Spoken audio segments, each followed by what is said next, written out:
Ya, Bu Dr. Lili sudah bergabung Ibu? Ya, sudah. Ya, Dengar suara saya?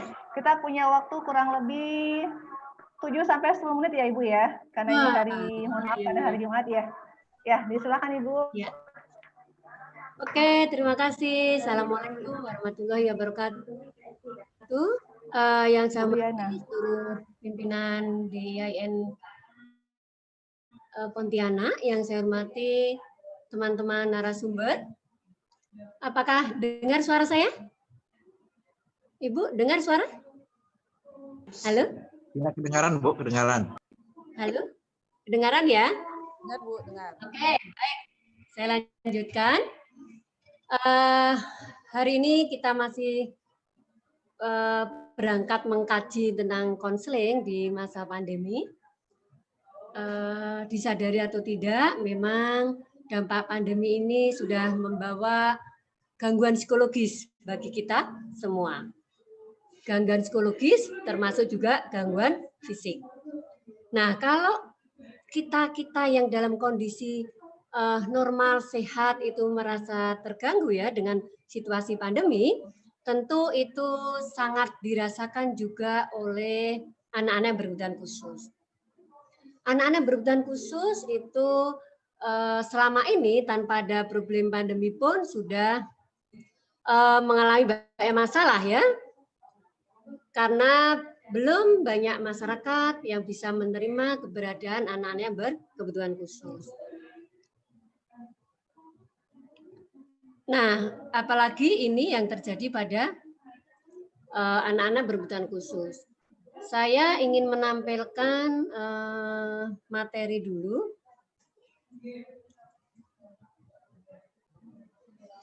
Mohon maaf nih, saya gimana ya share-nya ya.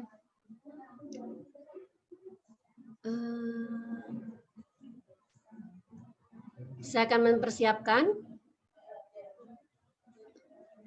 file presentasi saya. Ya, judul yang saya angkat di sini adalah konseling adaptif bagi anak berkebutuhan khusus. Bu, mohon maaf, share screen-nya belum tampil akhirnya. Di stop share screen dulu, baru share screen ulang. Bu. Ini hanya tampil folder saja di sini. Ini sekarang sudah tuh Pak? Di saya sudah muncul? Belum muncul? Di kami belum. Baru folder saja yang muncul. Ya. Di stop screen dulu, baru di share screen ulang. Ya. Screen sudah?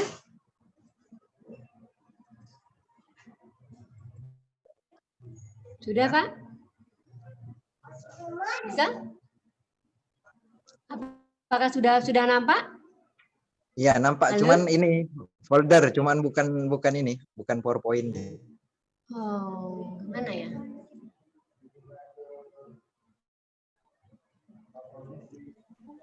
Tadi sudah saya stop. Ini. Sekarang bisa? Kan nanti ada pilihan. Ya, ya, sudah. Sudah ya? Lanjut, Bu. Sudah? Tapi sekarang ya udah enggak apalah. Sekarang ini saya yang jadi hilang. Oke. Ya. Tema yang saya angkat adalah konseling adaptif bagi anak berkebutuhan khusus. Perkenalkan, saya Dr. Li Srianti, MSI dari IAIN Salatiga. Sebagaimana tadi sudah saya ungkap bahwa anak-anak berkebutuhan khusus saat ini, baik saat yang kemarin-kemarin itu mengalami problem-problem psikologis ya, karena belum ada penerimaan dari orang-orang di sekitarnya. Termasuk masih banyak keluarga yang belum menerima keberadaan anak-anak berkebutuhan khusus. Karena itu konseling menjadi sangat penting bagi mereka, terutama dalam situasi pandemi seperti ini. Tapi sebelum kita membahas lebih lanjut, maka saya akan menampilkan dulu siapa itu sebenarnya anak berkebutuhan khusus ya. Anak berkebutuhan khusus itu sebenarnya adalah anak yang punya kondisi di luar anak-anak yang normal. Di sini saya tampilkan kurva normal ya. Anak-anak yang normal itu berada di tengah kurva normal, sedangkan anak-anak yang berkebutuhan khusus itu berada di sisi kanan dan di sisi kiri dari kurva normal. Nah, sisi kiri ini menunjukkan adanya kekurangan, adanya defisien, dan sisi kanan menunjukkan adanya kelebihan. Nah, kekurangan dan kelebihan dalam hal apa? Kekurangan itu bisa dalam hal emosi anak. Jadi dia mungkin kurang empati, tidak bisa berekspresi secara maksimal, dia seperti robot ekspresinya ya. Tapi mungkin juga kekurangan atau defisien dalam hal perilaku, misalnya dia duduk termenung gitu ya, bengong. Bisa juga kekurangan dalam hal sosial, jadi kurang bisa bergaul dengan orang-orang seperti anak-anak yang lain, kurang bisa membangun hubungan yang baik, kurang ada empati dan lain sebagainya. Kemudian kekurangan dalam hal kecerdasan, dalam arti mempunyai tingkat kecerdasan yang rendah, itu berarti masuk golongan anak berkebutuhan khusus. Kekurangan juga dalam hal fisik, bisa gangguan di mata, telinga, atau gangguan dari sisi fisiknya. Sementara yang di sisi kanan itu bisa ditunjukkan dengan kelebihan dalam hal emosinya. Emosinya meledak-ledak, misalnya sering tantrum, itu dalam hal emosi ya. Kemudian kelebihan dalam perilaku seperti hiperaktif, tidak terarah, berjalan ke sana kemari. Bisa juga kelebihan dalam hal sosial, kalau tadi menarik diri, nah kalau ini mungkin over ya. Nah yang termasuk anak berkebutuhan khusus adalah mereka yang mempunyai kelebihan tingkat IQ dibanding anak-anak yang lain. Jadi anak-anak yang inteligensinya 132 itu kalau di sekolah-sekolah akselerasi itu masuk anak dengan penanganan khusus karena dia dikategorikan sebagai anak berkebutuhan khusus. Karena saya hanya punya waktu 10 menit, mungkin ada banyak yang perlu saya lompati ya. Nah, secara garis besar kelompok anak berkebutuhan khusus ini dibedakan menjadi 4 ya. Dilihat dari segi fisik, ada tunawicara, tunanetra, tunarungu, dan tunadaksa. Dilihat dari sisi intelektual, itu ada tunagrahita atau retardasi mental, ada kelompok slow learner, dan ada cerdas istimewa. Dan dari sisi perilaku, itu ada anak autis, anak ADHD, atau anak dengan hiperaktif, dan ADD ini anak dengan gangguan pemusatan perhatian. Kemudian Down syndrome itu masuk anak yang mengalami gangguan emosi dan perilaku.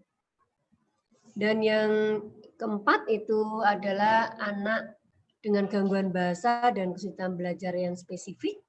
Itu ada speak delay, ya hanya lambat bicara saja.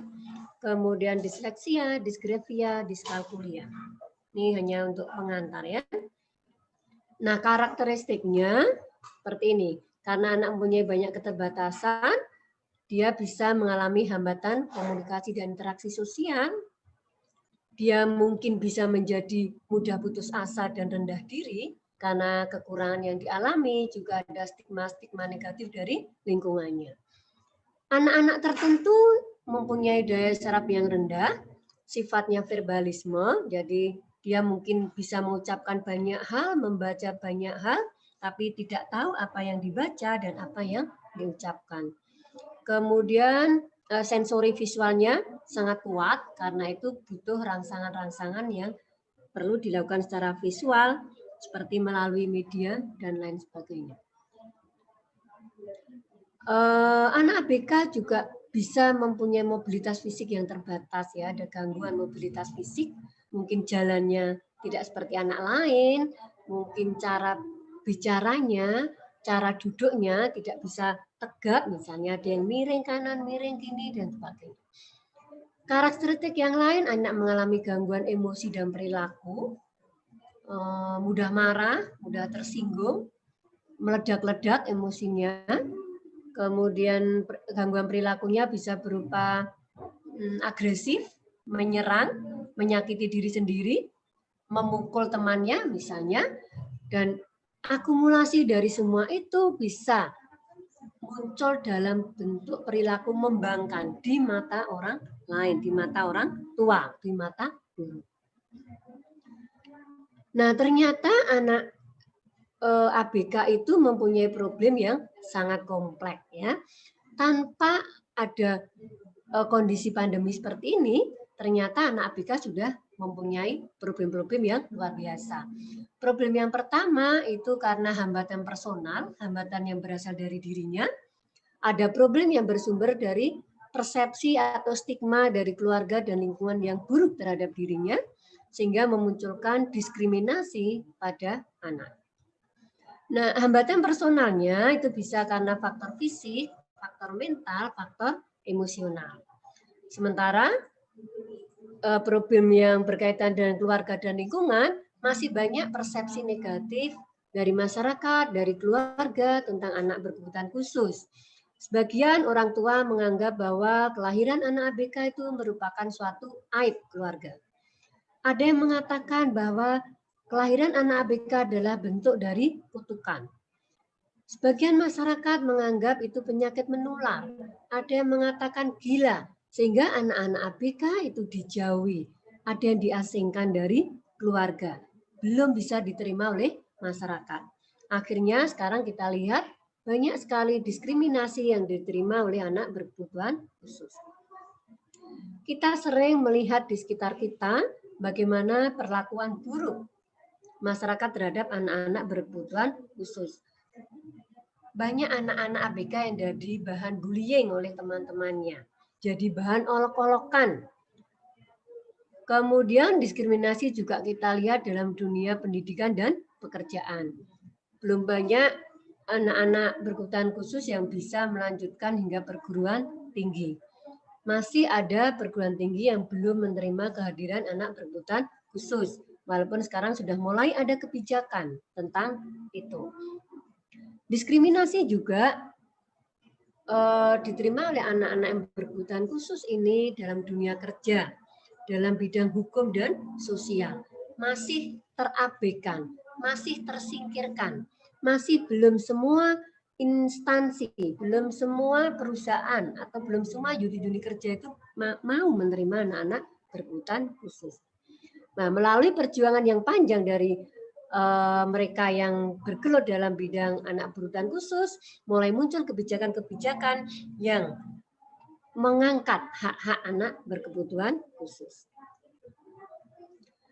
Sementara di fase pandemi ini, maka problem anak-anak berkebutuhan khusus menjadi lebih kompleks. Tidak sekedar tadi ya. Oh ya, saya ulang tadi ya, yang tadi.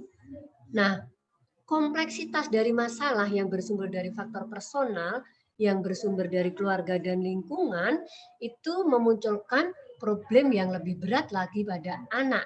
Misalnya, anak menjadi minder, mudah putus asa, tidak punya semangat juang, mungkin juga dia menjadi mudah curiga sama orang karena selama ini dia selalu diberikan label-label yang negatif. Bahkan sebagian muncul dalam bentuk perilaku menyerang, marah misalnya ya.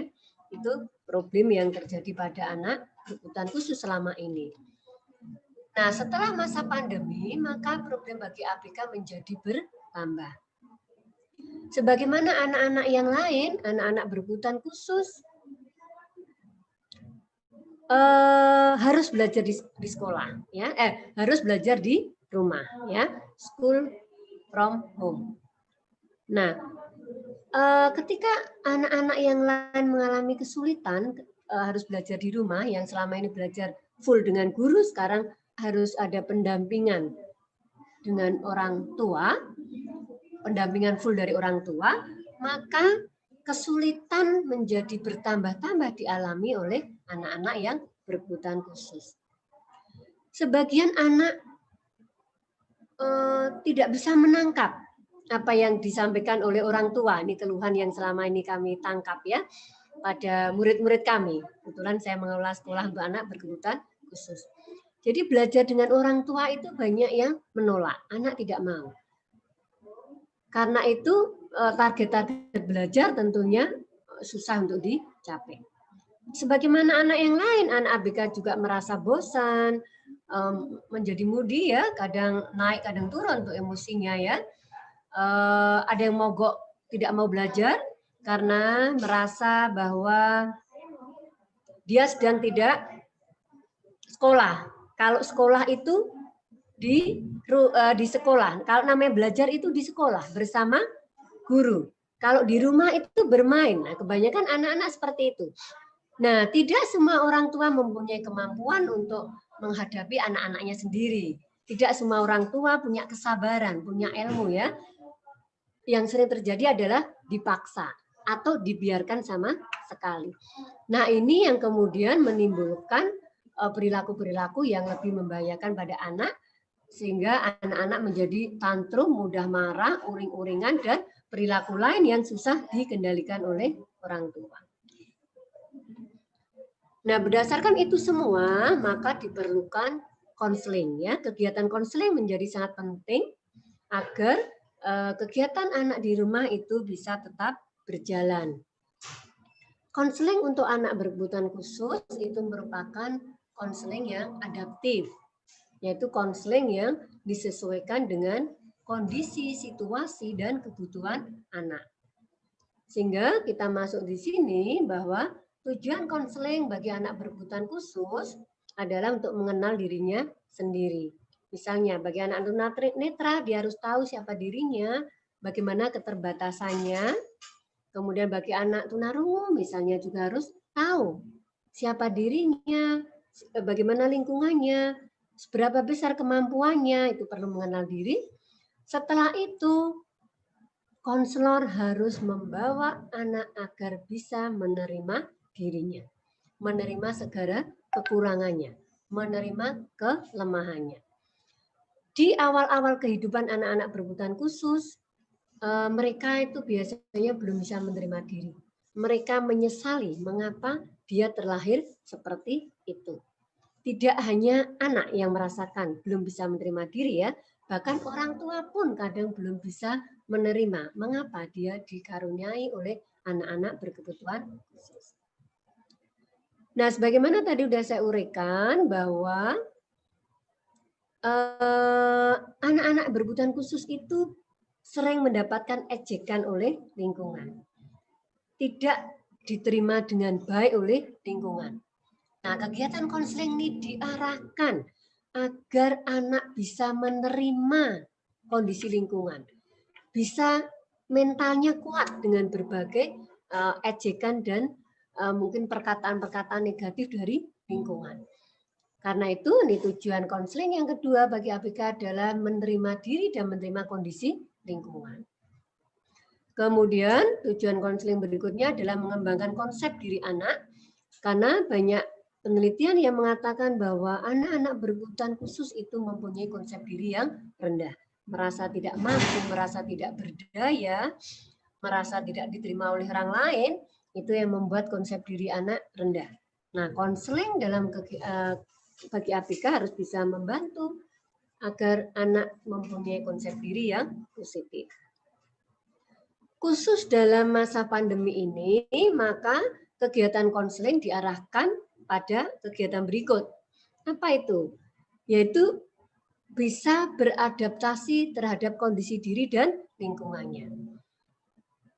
Nah, ketika dalam kondisi pandemi anak harus belajar di rumah, harus belajar bersama orang tua, tidak bertemu dengan teman-teman, tidak mempunyai sarana, dan berbagai hal yang sangat berbeda dengan ketika dia berada di sekolah. Maka tugas konselor di sini adalah membantu anak agar bisa beradaptasi dengan kondisi dirinya, juga kondisi lingkungannya. Kemudian kegiatan konseling berikutnya adalah mengatasi hambatan belajarnya. Bagaimana agar dia tetap bisa belajar melalui berbagai cara, melalui berbagai teknik. Kegiatan konseling itu berupaya untuk menghilangkan kebosanan, menghilangkan moodi ya, menghilangkan berbagai hal yang bisa mengganggu kelancaran belajar. Ya, ujungnya anak adalah bisa mengatasi hambatan dalam belajar. Dan melalui konseling selama masa pandemi diharapkan kemandirian anak itu bertambah. Karena ketika anak belajar di sekolah, itu masih banyak orang tua yang memberikan pelayanan ya terhadap anak, menguruskan semua kebutuhan anak. Nah, ketika waktu belajar anak di rumah itu sangat luas, maka ini saat yang tepat untuk mengajarkan kemandirian. Anak harus mulai belajar sendiri. Barangkali bisa diawali dari hal-hal yang kecil ya, menjemur handuknya sendiri, merapikan kamar sendiri, mungkin juga ikut membantu orang tua bekerja ya, entah nyapu, entah memasak, yaitu sesuai dengan kondisi anak.